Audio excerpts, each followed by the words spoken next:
welcome back to the OU Update. I'm your host, Dash. I'll be bringing my co-host Tag on here in just a minute.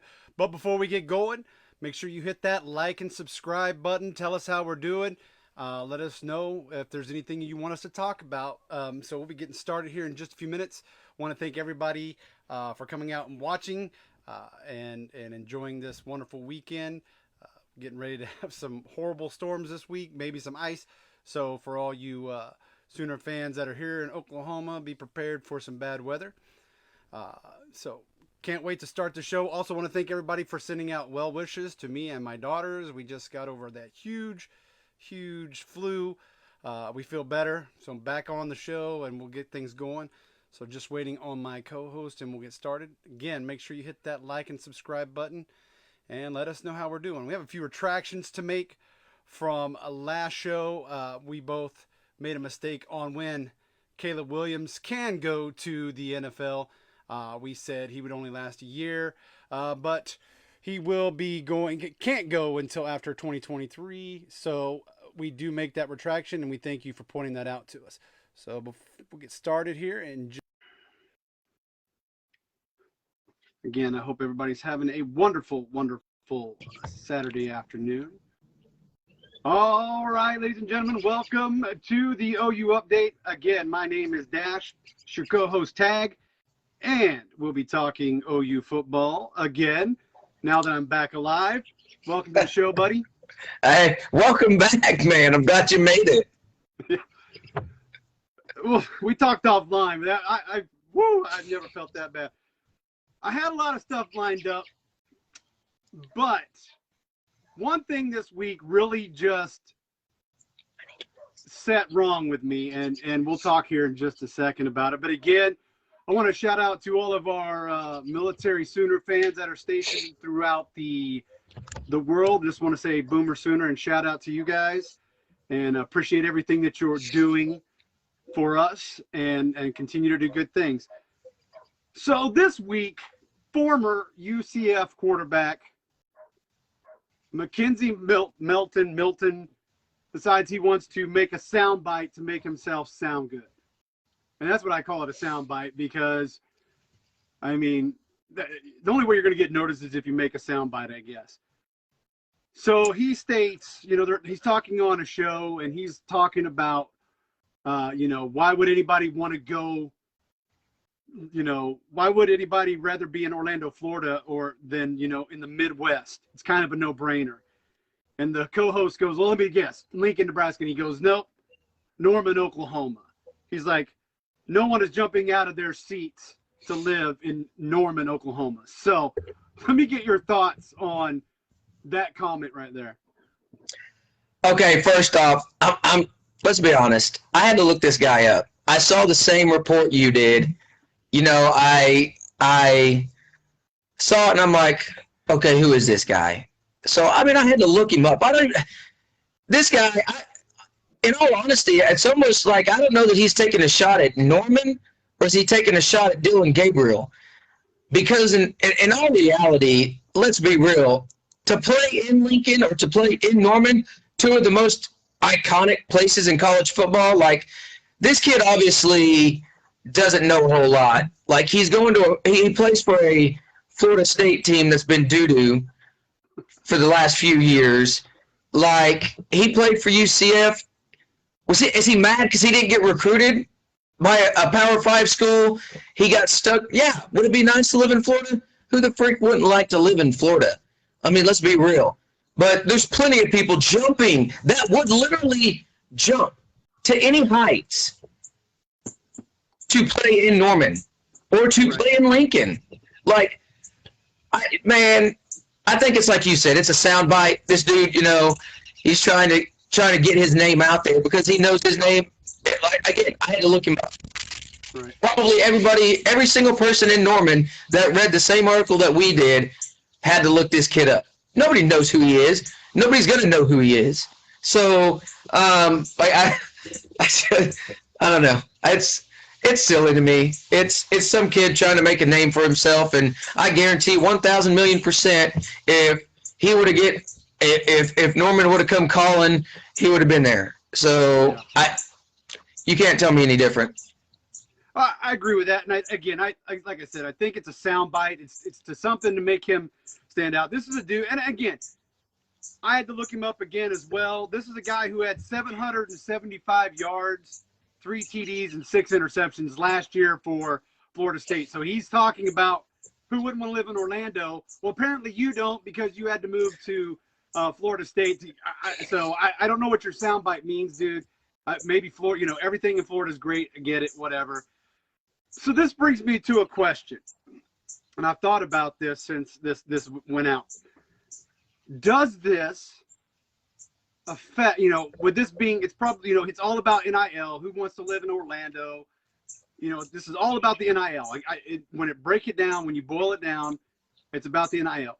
Does this, in effect, hurt our chances for recruiting? Because and I liken it to like the NBA. Like you have the large markets in the NBA, and you have the small markets in the NBA. Like your small markets like Oklahoma City, Houston. All those are small markets where you got the big markets, Los Angeles, New York, things of that nature. Do you see this driving kind of a market type value where this hurts OU in the long run in recruiting, because maybe these kids now see it as a small market instead of the large markets like California, New York, Florida, where you're going to get sponsored by Beats by Dre or Walt Disney World if you're there in Orlando, or whatever the case may be. Do you think that hurts OU recruiting in the future? I mean, you would want to think not, because you want to think if these kids are really all about football, getting to the next level, then they want to go to the best teams that's going to give them that best opportunity. And there's some schools in big markets that can make a lot of money, but are those schools going to get you to the next level that you want to be? Yeah, money's always going to be an issue. There's people in Oklahoma, though, that's going to pay whoever they want. And I made this comment before. Let's not pretend like kids weren't getting paid before it became legal. So small market, big market, kids are going to want to go to a school that they know is going to prepare them best. Most kids. Obviously, there's going to be some kids out there that's going to be able to pay them money, and they're going to take the money over what they can do. And that might be when you see the difference between, is he going to make it to the next level? Go into one of those smaller schools, because, there's colleges everywhere. So when you say LA, people need to realize how many colleges are in LA.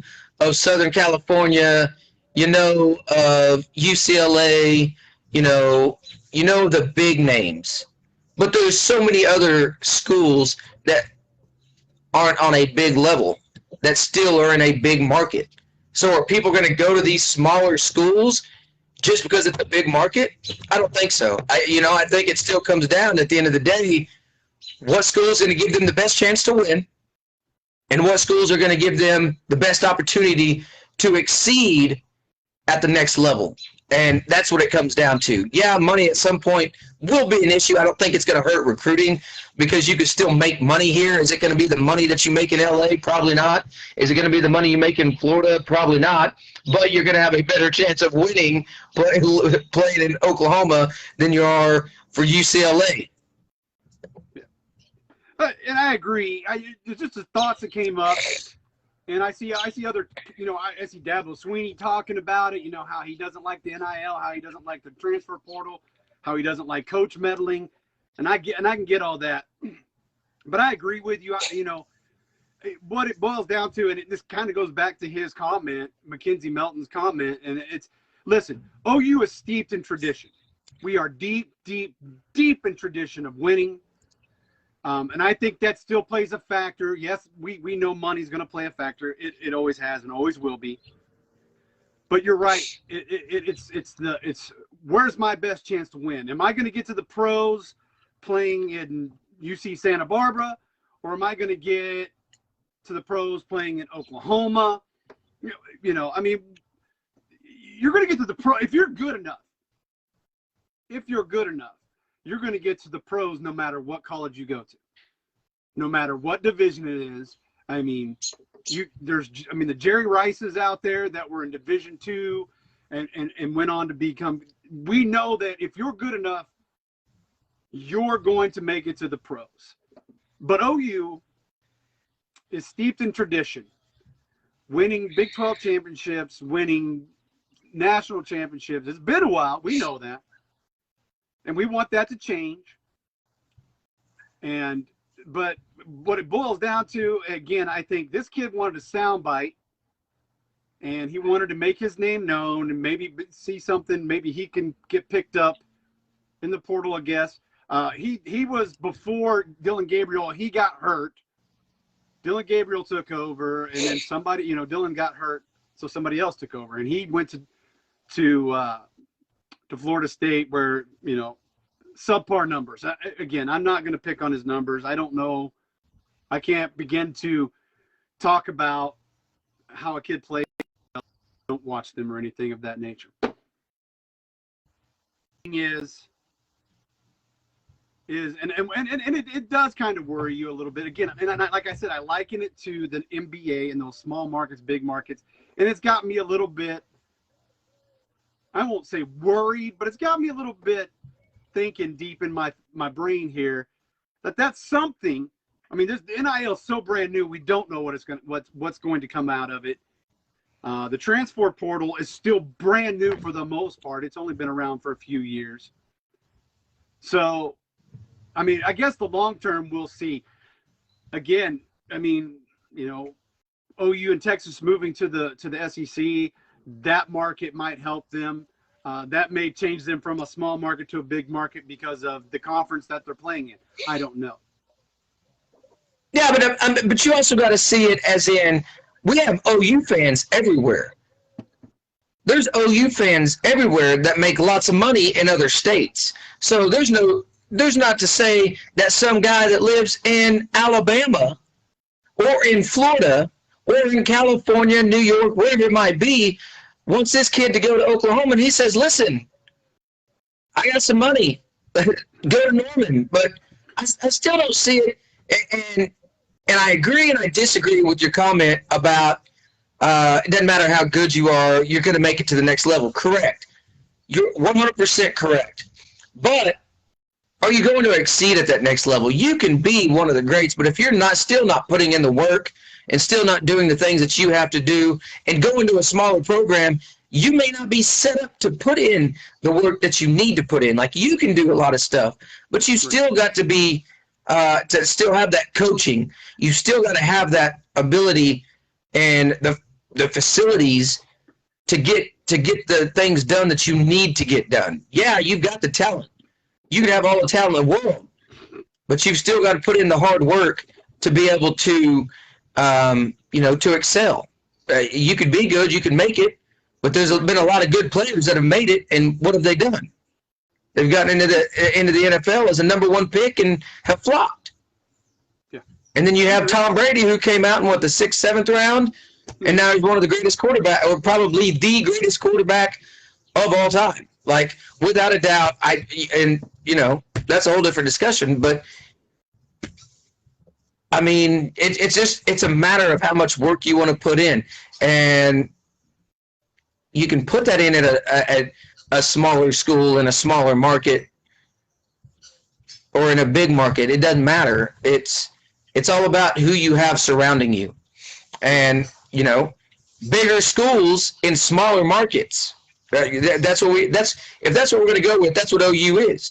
OU and OSU both are big schools in small markets. So they have the facilities, both of them, top-notch facilities. So does Nebraska. They do. I never seen it, but I'm just assuming that they're one of the all-time top programs in the country. So they have the top facilities, and a lot of these big schools in little small markets, they have that because they, like you said, they're rich in tradition. They've been there well before this NIL. They have been there. They've built this program up. So all this is a big school in a small market.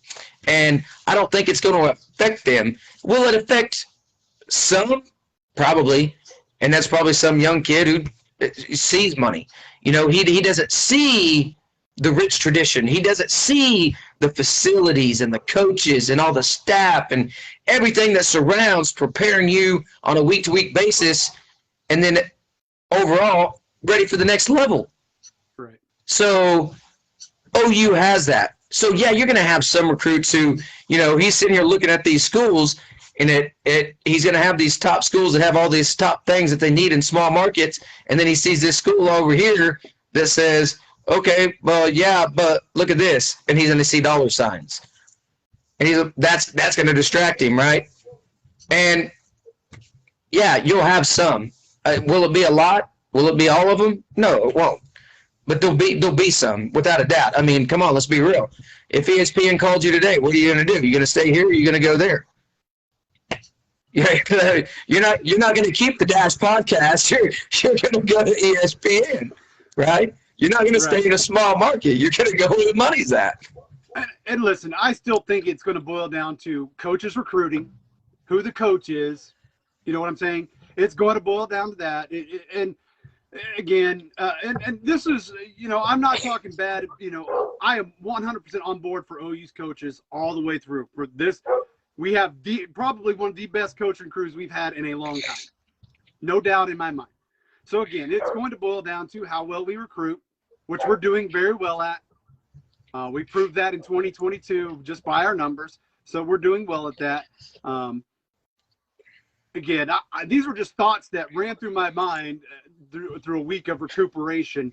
So I was just, it was good to kind of get a sit back look at some of the things that really were going on with some of this. And again, I'm excited, and it won't hurt us. And I think in the long run, like I said, the move to SEC, who we have coaching now is a big deal. So that brings some of the we'll still get talent, and we're still going to get good talent. We're going to still get excellent talent. I'm refusing to say the numbers. We're going to get good talent. I have marked it on my to-do list to not ever talk about numbers ever again as far as what people are ranked, because good coaching at schools will change those just like that.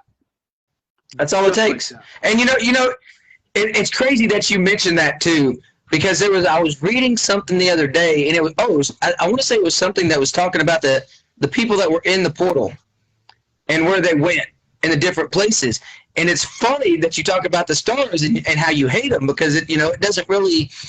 It really basically talks about their talent coming out of high school. Yeah, this kid was amazing in high school. Great. Can he do that in a college level? And it's funny because this report showed before college what he was ranked and after college. So as a matter of fact, we lost somebody, and I can't remember which one it was. We lost him this year to the portal, and it was funny because they said before college he was a 5-star, and currently they had him listed as a 4-star. So, I mean, that right there just proves to you that the talent that he had coming out of high school, yeah, it was all there. It was great. Man, he, a receiver, had so many thousands of yards receiving and so many touchdowns, and the top receiver, probably the state of Texas or wherever he came out of, and 5 stars right there automatically. But then you get to this college, and it's no different. Then when you go to the NFL, you still have to prepare. It doesn't matter how good you are. You still have to put in the work. And that just proves once you get to the next level, it's completely different. It's not the same. You still have to work hard at what you're doing. Just because you're a 5-star and that second receiver behind you or a second person behind you in whatever position you're playing is a 3-star, 4-star, whatever, doesn't mean that he can't come up and take your spot because you're not putting in the work. You're not putting in the effort. That's what it takes. So I agree. I agree with it. It stinks to look at it that way, to look at, it's a 5-star, 4-star, well, we only got this many 3-stars, or, that's their talent coming out of high school. That is not their talent for the team that they currently play with. Because when I just talked about having 5 stars before and then 4 stars now, it can also go the opposite direction. Have 3 stars. I guarantee if you go and you look at it, Sam Bradford was a 3-star. Out of high school, I guarantee when he graduated college, he wasn't a 3-star anymore. I guarantee at least got bumped up to 4, if not 5. I mean, so that's just the talent coming out of high school, and that's what people really have to understand is the stars are based on what you have done. It's not what you are going to do, because what you're going to do has yet to be seen. And that can change. And it's how well that person is going to adapt to the program, to the coaches, to the plan, or whatever the game plan is, and then putting in the effort, putting in the work, and going out there and wanting to be the best person at your position, not just on your team, but in the nation. Right. And then getting to that next level, and you have to keep it going. You have to get to that next level and say, listen, I've got to put in the work. I got to put in the dedication if I want to be the best at my position in the league. Yeah, I agree. I think, again, I think these 24/7 and on 3 and all these different things kind of hype up in what they think, and and then it sometimes it gets people's mind wrapped around the wrong thing, and that's why I'd rather see what's on the field. The coaches are going to make the correct in spring practice, spring practice, spring game coming up in April 23rd, I believe, 2 p.m. this year. I'm ready for that one. So we'll have more on OU players and things of that nature after the spring game. But those, and then the getting to early enrollment and getting in there, like you said, knowing the scheme, knowing the playbook that we're going to run, that helps everything. And then showing out on the field, so that's what I want to see.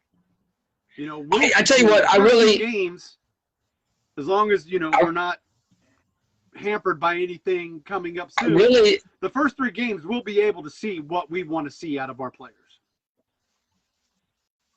Oh, absolutely, 100%. And I really like when players they enroll early. That right there, when players enroll early, that right there shows their dedication.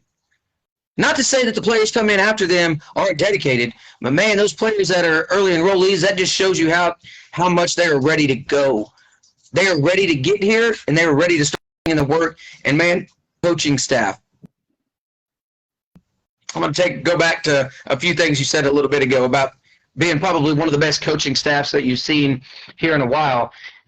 Man, if you do not get fired up when Brent Venables is talking in a huddle, that something is seriously wrong with you. I saw a post, and I'm pretty sure it was from OU on either Facebook or TikTok or something, whatever it was. And man, you just feel it. You just feel it when he talks. It gets you pumped up. Like you're ready to go out and start running sprints. Like you're ready to go. Like, we're going to run some sprints. If this was basketball, let's run lines or whatever they're called. But, oh, man, like he was talking, and it just gets fired up. And, man, like without a doubt, I think we're going to see a completely different program with Venables as the head coach, with the new strength. Starts with an S. It's right there. Freaking, I want to. Smitty. I knew it. I was like, man, it just left my mind. But yeah, Smitty, man, like I've seen videos with him working the players, and I just think you're going to see a completely different team. Like you're going to see a team that is more focused. They're more prepared. I think, man, it's, and I just said prepared, and it made me think of something. Did you read the interview from Perion Winfrey and how he talked about Grinch? He was like, yeah, Grinch is a good coach, but he said something, and man, I wish I had it pulled up. I don't have it. I should have pulled it up, but he was talking about how Grinch basically didn't wasn't preparing them in a certain manner. Right. And I don't know the exact. I think we all as fans knew that there was something not in whether in week prep or something. And again, I don't bash on any coach, and I wish again everybody that left, good luck to you. And because I'm not one of those people that is going to talk bad about anybody trying to better themselves. And we said that in the 4 or 5 videos. No, it just makes me think about it. It just makes me think when he said that, I'm like, yeah. And then I seen that video of Coach Venables in the huddle, and this is, you know, what are they calling them? Championship strain. That's the new slogan down in Norman. You've got to have the championship strain. And man, I can feel it, man. Just like watching that video, watching videos of Smitty doing his workouts, and like the players, I just feel like the players that we have now, that we have coming in, that they're committed, they're ready to work, they're ready to go, and like it's getting me pumped up. Like I'm ready to go. Like can it be September now? So like I'm like you. Let's see the spring game. Let's see what we have to look forward to in May, June, July, 5 months after the spring game. You know, it gets you pumped up. And if you guys haven't seen it, you really got to go check it.